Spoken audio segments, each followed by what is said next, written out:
All the stars were in nice rows. All except one. George could fix that. That's when George learned how windy it is in a moving car. Can you imagine? It took the town 100 years to complete that.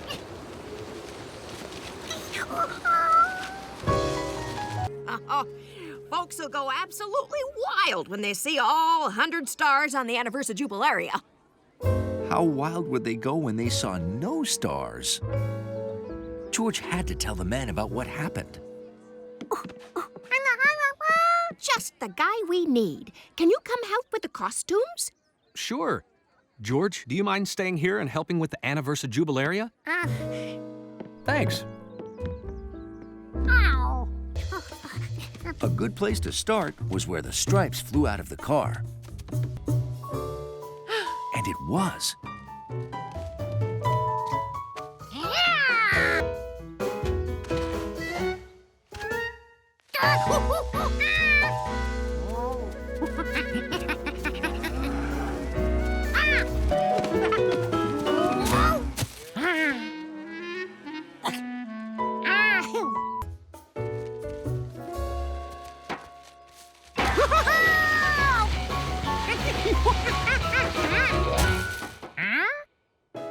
Good old Jumpy. He'd understand George needed this. But Jumpy didn't care. He wanted it.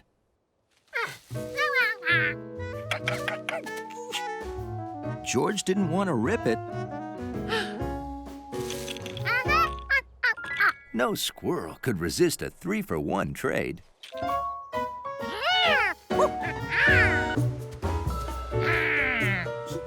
He found 2 more. Now he had 6. Getting all the stripes was going to be easy for this clever monkey.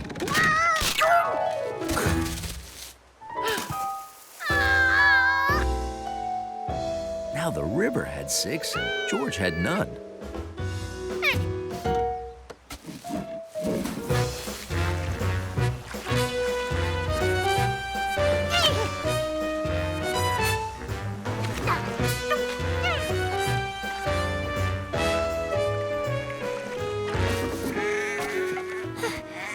This was the safest place for them. The Anniversary Jubilaria will now be unveiled after the band plays. That's earlier than planned. Earlier? Those weren't table runners. They were missing stripes. Let's give a warm welcome to our town founders. All George could think about was where to look for those last 2 stripes. Town here and name it. Oh, my word! So the original name of this town was Oh My Word? George already had 8 stripes. 1 more made 9. Now he only had to find 1 more stripe. George had no time left. Hey, George, did you see my kite? I found a great tail on the ground right in the yard.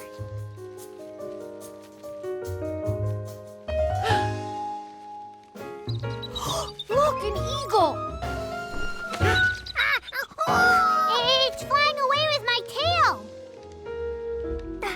It must want it for its nest. The eagles have a nest on top of Mount Neverclimb.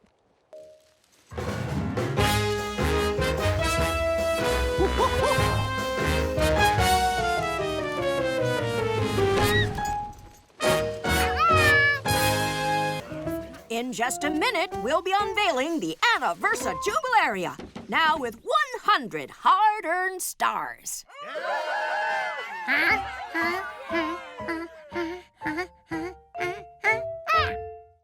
10 stripes with 10 stars makes 100 stars.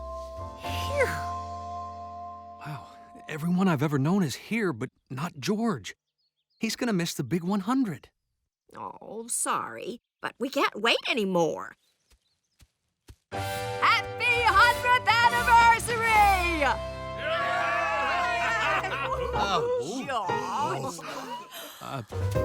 George? Careful. Mr. Quint wouldn't want a speck of dirt on those.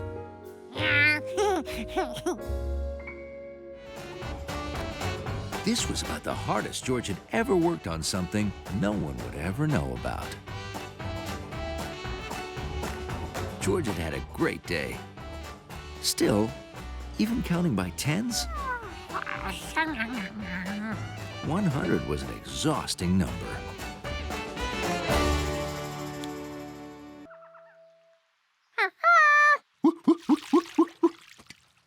Do the tadpoles like the lettuce I boiled for them? Now remember, I want you to watch them closely for me.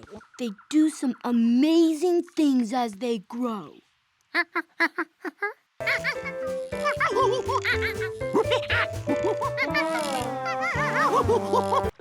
The tadpole's bowl was small. George thought they deserved to stretch their, well, whatever a tadpole stretches, and decided to let them enjoy a quick swim in the lagoon while he went to get their lunch.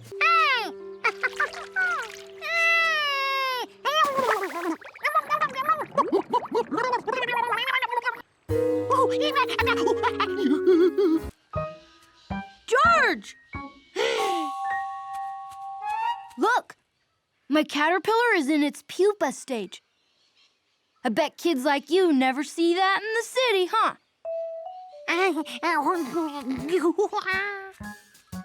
Hey, have my tadpoles done anything amazing yet?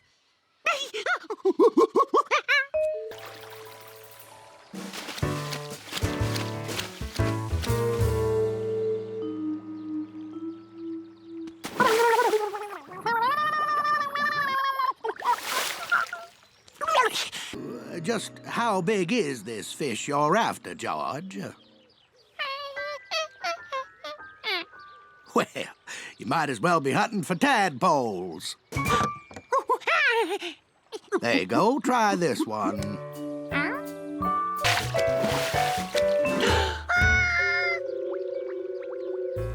Except that they couldn't help him find his tadpoles.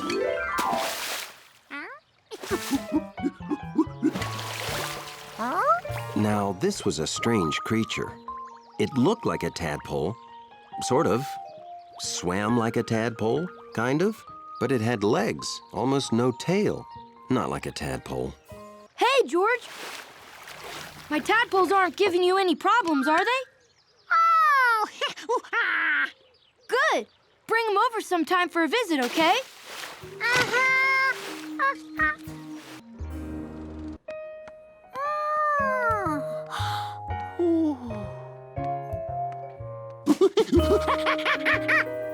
George couldn't believe it. That odd little creature was one of his tadpoles, and he let it go.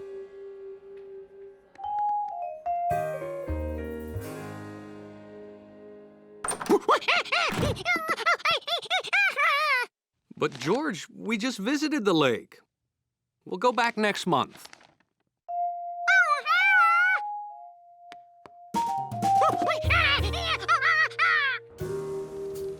Bill said the tadpoles would grow up in amazing ways, but how much would they grow in a whole month? And into what? George, we've been looking all over for you. You got like 800 pounds of boiled lettuce. Now George really had to get back to the lake. But it was weeks before he could go.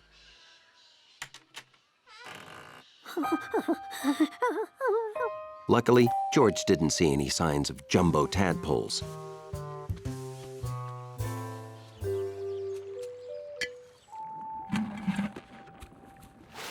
But he couldn't find his friends either.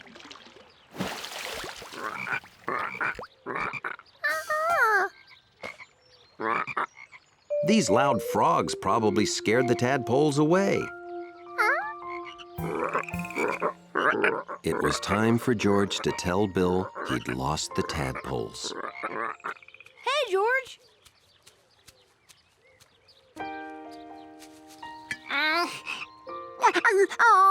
That was a good idea to release my tadpoles into their natural habitat. How'd you like watching them grow into frogs?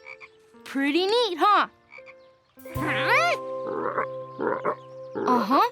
Just like my caterpillar changed into a butterfly. See?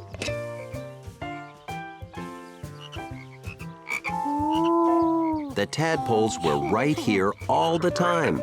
They had just been, well, growing up. Smile, George! Before long, George thought the frogs were even more fun than the tadpoles.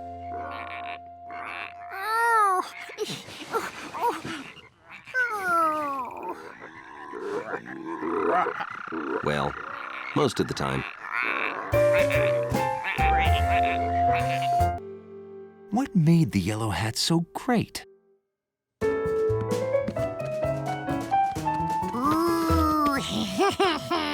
George, I need to wear the hat for an important speech at the museum. Please don't play with it. That's what George wanted. A fun hat that he could play with. George wanted his fun hat to be more than just a normal hat.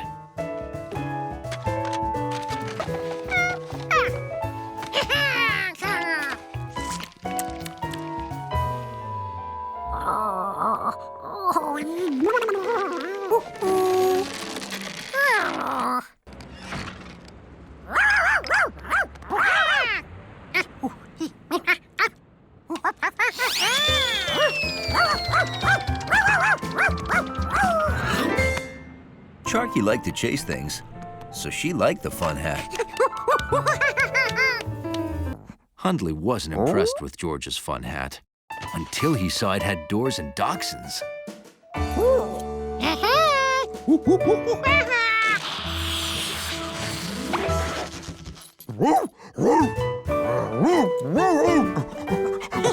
So George added more fun.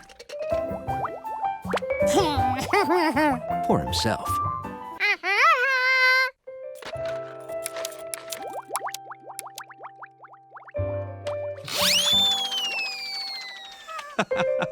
Can I see?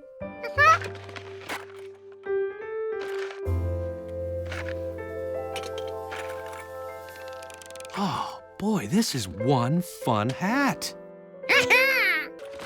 Oh, surprisingly comfortable. You want me to wear it outside? Sure, why not?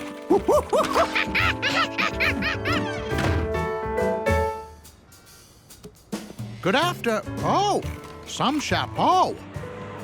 George made it.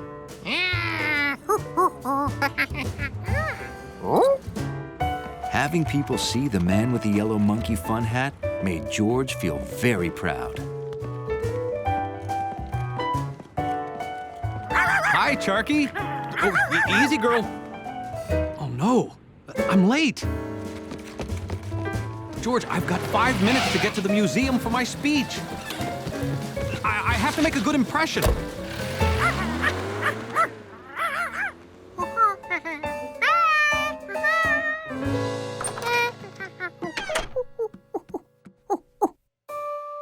George was tempted to play with the yellow hat, but the man had asked him not to, because he needed to wear it to give a very important speech at the museum. Oh boy.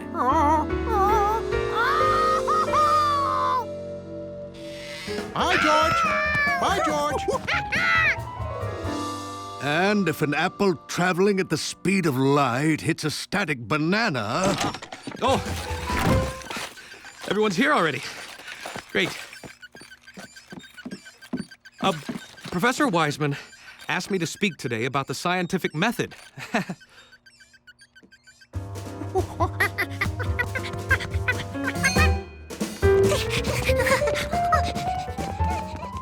Of course, we've all heard the saying, what goes around comes around.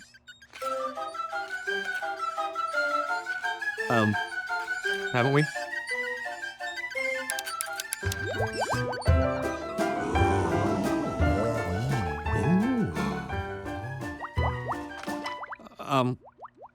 Did I say something wrong?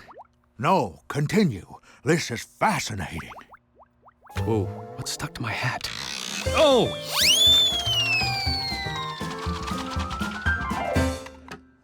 I'm wearing George's... Actually, I can explain. The scientific method is about thinking creatively, taking chances, and being willing to fail. And you made that point very dramatically. I did? Oh, so modest. Now, where can I get a hat like that? Well, George made it. I want one. I want two.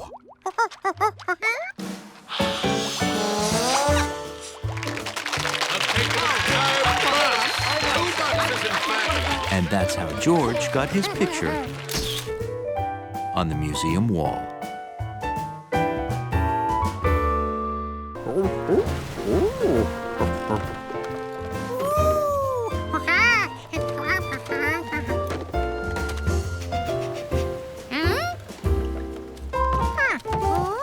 George remembered seeing that thing on the boat. It must have fallen out.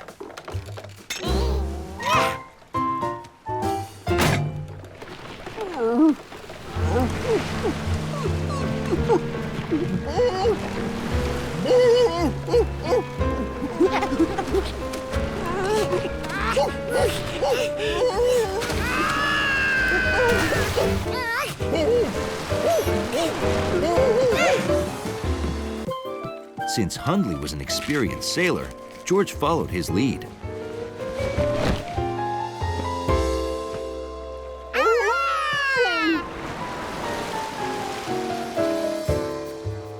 Unfortunately, the wind blew the wrong way.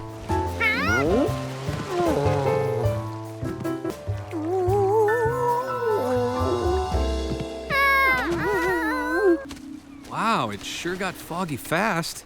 Yeah. Hey, where's my boat? Oh no. George! Hundley? George and Hundley were fog-bound. Another island. How could they get there without blowing away again?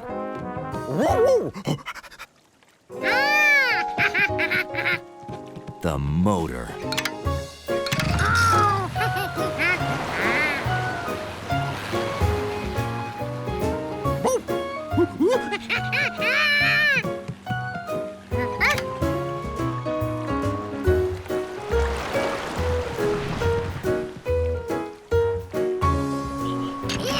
George had a feeling he should have left this where it was.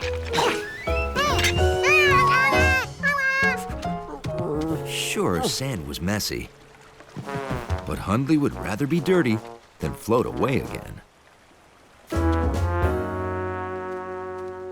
Now, they couldn't have gotten far. The water's too deep. We can't follow them without another boat.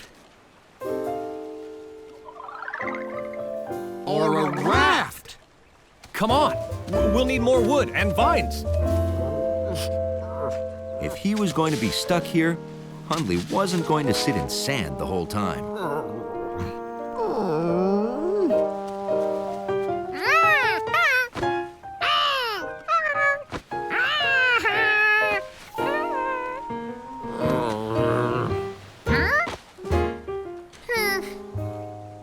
That was when George realized he had no idea how to get back to the man without the yellow hat. Okay, we'll need just a few more, then we can tie them together into a raft.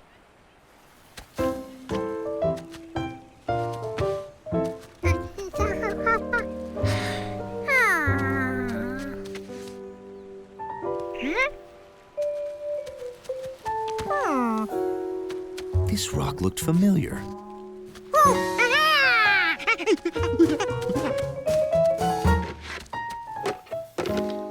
The unusual rocks were almost identical. Could it be?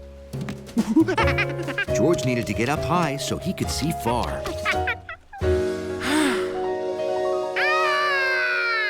Those trees could only mean one thing.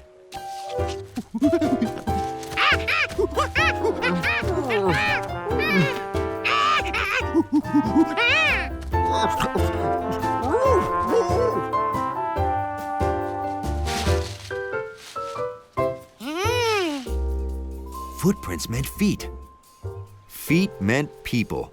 because you don't see a lot of feet on their own.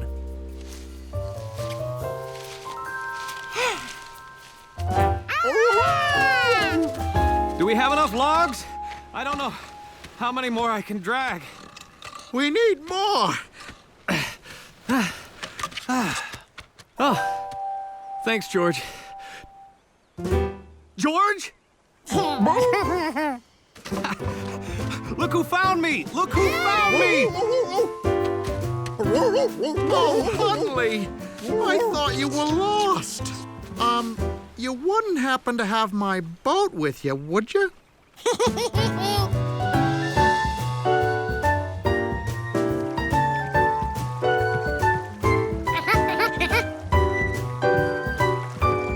Next stop, home sweet home. Hold it! My yellow hat!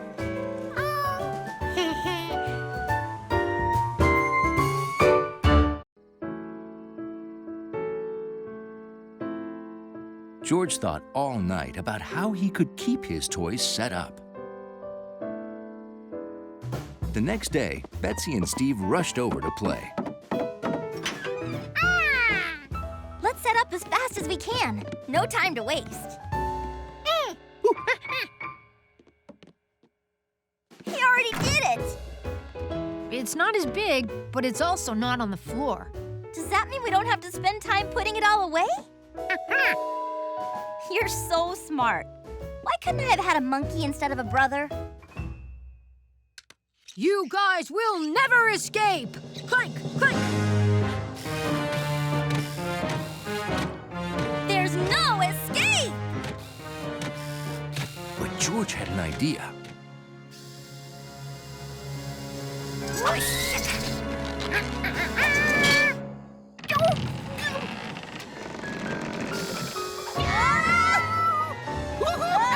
Fearless George had to think fast.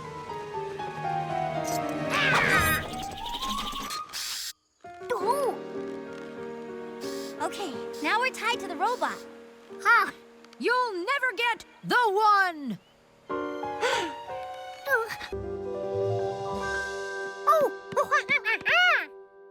Balcony. Great idea. I'll help you set it up out there. You can leave it as long as you want.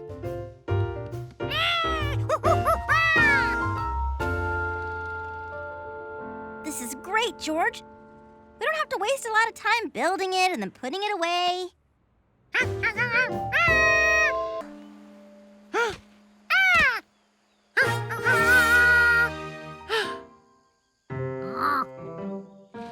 A polar bear with a suitcase the same size as the one of ones. This needed investigation.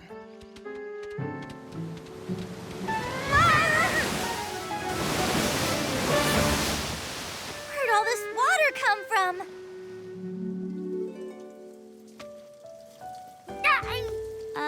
Rain! Get everything inside! George wondered if the store might have a solution to keeping his toys out of the way. A vacuum might pick them up.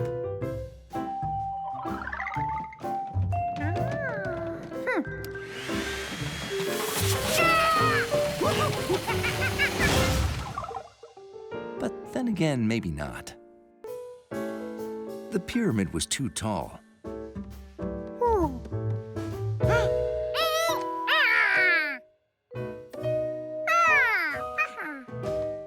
Now it was perfect.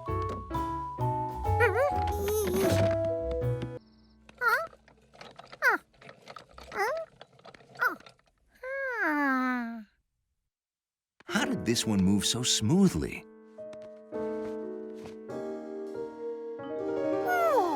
It rolled. Things that roll move smoothly.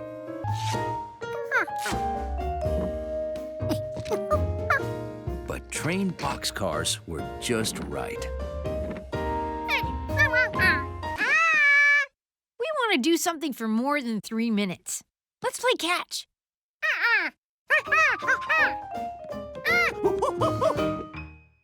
What are you doing, George?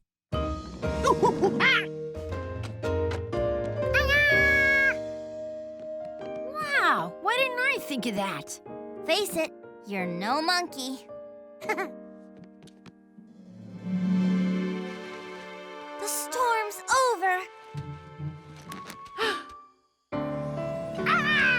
He'd found it. The missing one.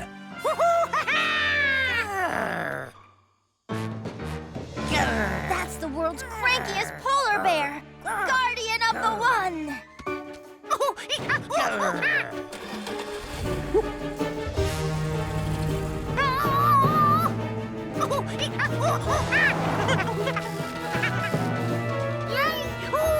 Stop him! I want the one! Stop! Give me the one! No, give it to me! I want it! It's mine! Can Fearless George ever get out of this?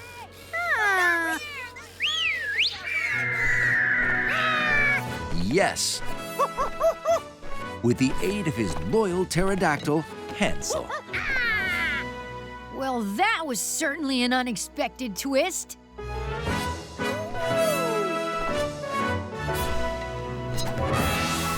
He returned the missing one to where it belonged. Another mission accomplished by Fearless George, hero of heroes.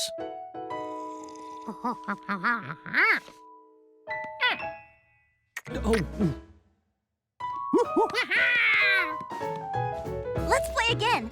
This time, George is a wizard trapped on the South Pole by penguins. And if we run out of time, we just roll it under the bed. Whether he was being a wizard or cleaning up toys, Fearless George was up to any challenge.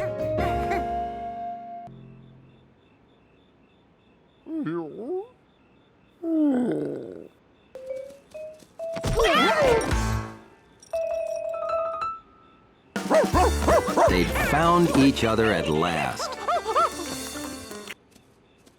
Time to go home. But where was home? George realized that finding someone works better if you're not lost too. Hundley worried. What if he never found his way back? Oh, Hundley, what'll I do without Hundley? Hundley and George weren't just lost.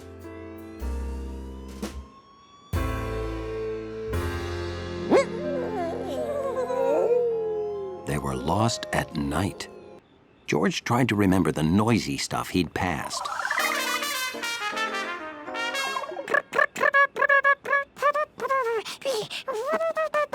Here they were, lost at night, and all this monkey could do was whatever that was. Then Hundley had an idea. They might not be able to see their way home, but maybe they could hear their way home. He tried to remember what he'd heard.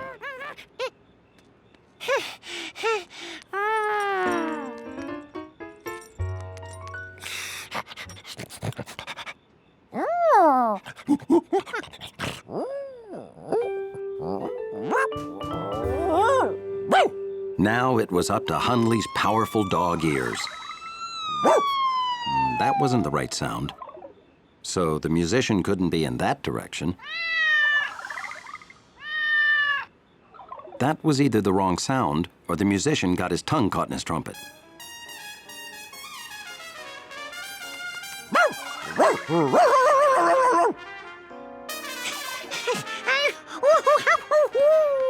Hundley knew they were getting closer because the sound was growing louder and louder. But then it grew softer and softer.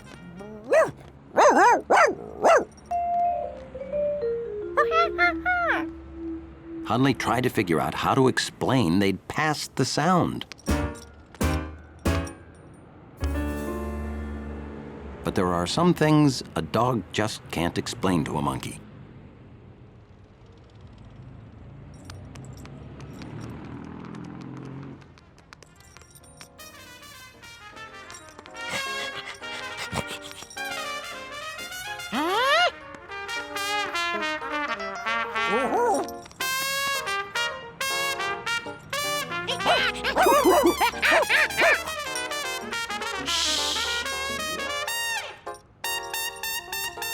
And so, by working together as a team, George remembering what they had heard, and Hundley using his sensitive, powerful dog ears,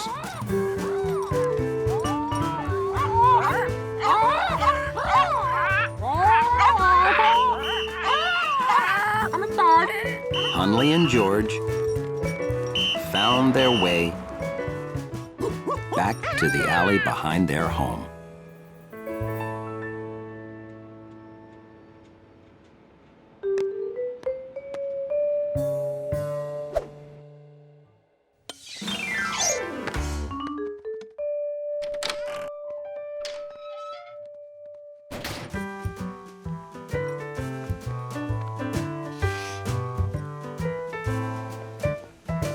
They were home thanks to teamwork. Hundley couldn't remember why he ever thought George was trouble. Rug's all clean, sir. You should see the dirt I picked up. This barrel probably has the filthiest water in the world in it. George really wanted to see the filthiest water in the world.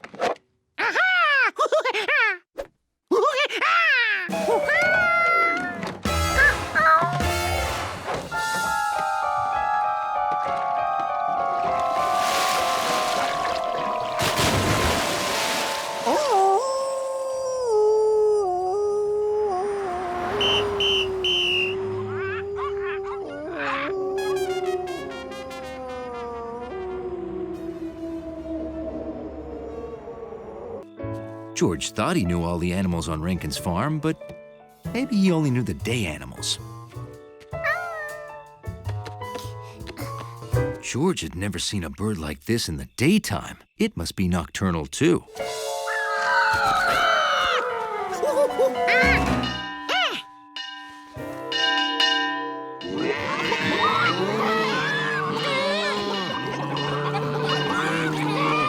The possum's family wouldn't live here. It was too noisy. When the cows had heard the bell, they thought it was milking time.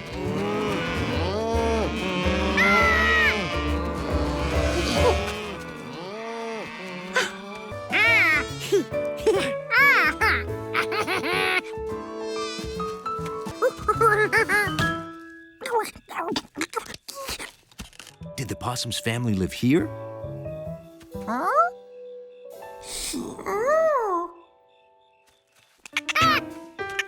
Nope, not. George remembered that the possum liked fish sandwiches, so maybe it lived in water, like beavers.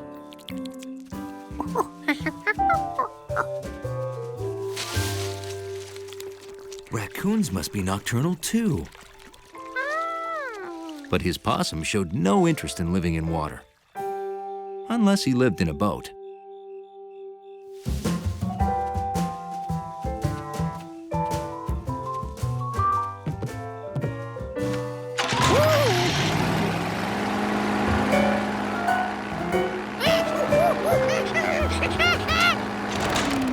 Clint, that lake creature seems to be stealing our boat. Maybe this possum's family lived in town. George held him high so he could help look. Folks, remember, the lake creature is just a fisherman's legend. He doesn't exist.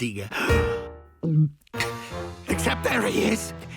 He must be 12 feet tall and as terrifying as a shark holding a harpoon.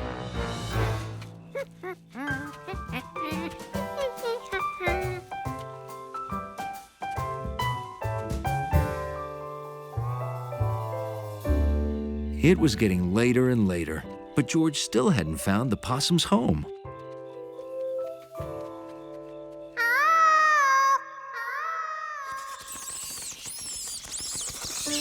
He found more nocturnal creatures' homes.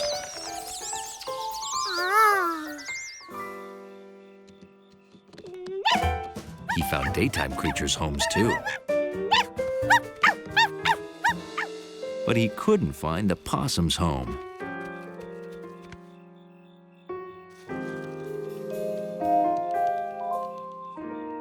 He was so tired, He was imagining possums everywhere. Or was he?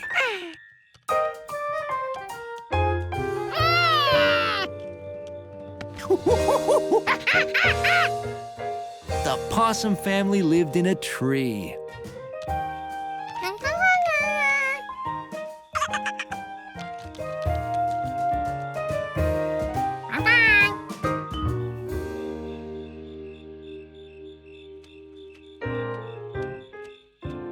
George? Kind of late for a stroll. This has been quite an evening. Citizens report and night creatures.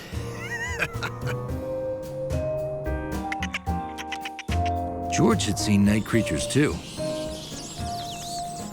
Bill was right. There were a lot of them.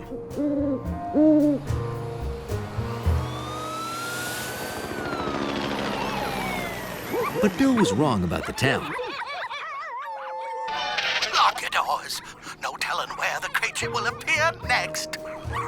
It wasn't at all quiet at night.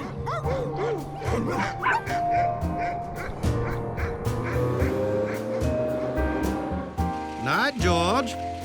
You sleep well. George would sleep well. And with the possum gone, he'd fill the feeder and wake to chirping birds. Morning, George. Time to get up. What? George? Oh, George learned one more thing about nocturnal creatures. Little animals that stay awake at night sleep during the day.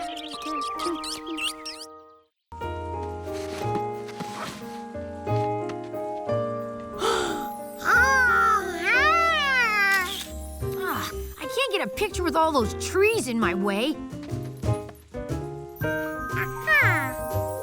George didn't see any gold at the end of the real rainbow from here, so he'd just have to go there. George knew he was close to the pot of gold now, because he saw a leprechaun.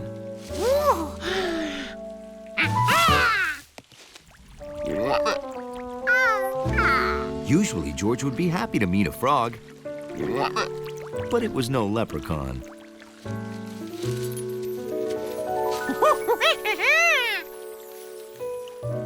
That's not another rainbow. It's the rainbow's reflection in the water.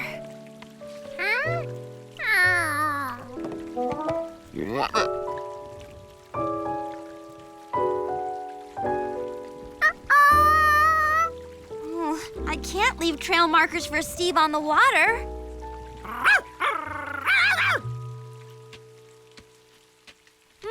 The rocks in the country look almost like cookies.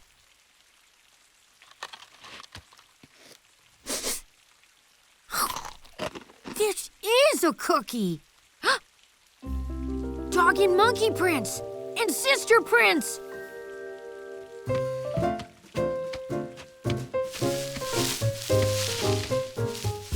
Betsy? A for real moose!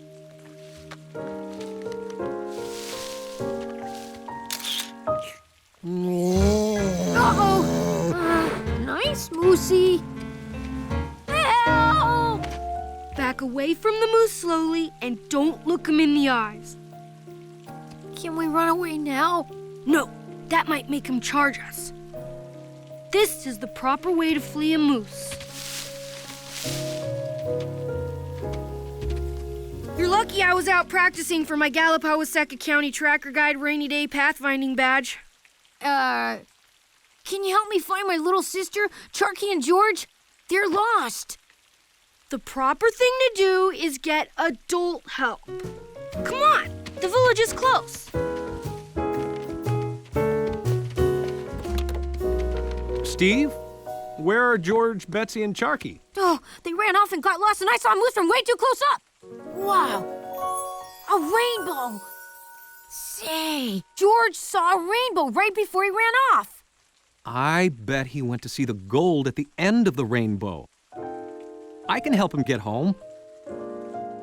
You have any helium balloons?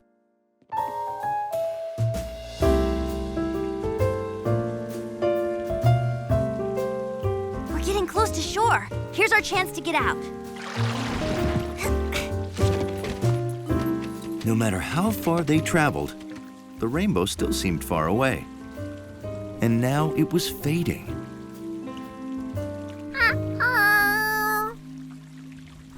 Once the sun sets, there won't be any more rainbow, George. Maybe you should lead us home.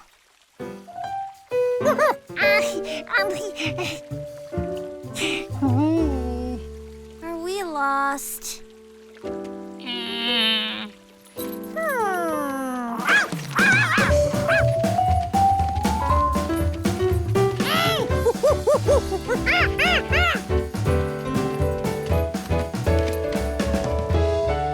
There really is gold shining at the end of the rainbow.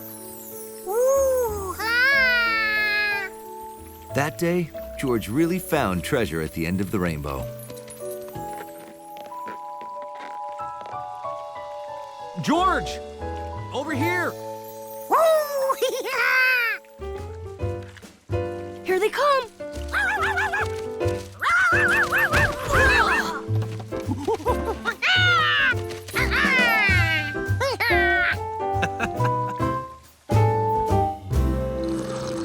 Well, this is an adventure we couldn't have back home in the city. You guys are city kids? But George is a city kid. We're city kids just like George. I don't think so. Oh, it's true. We moved there when we were little. Oh, that explains it. George is a real city kid. You just live there.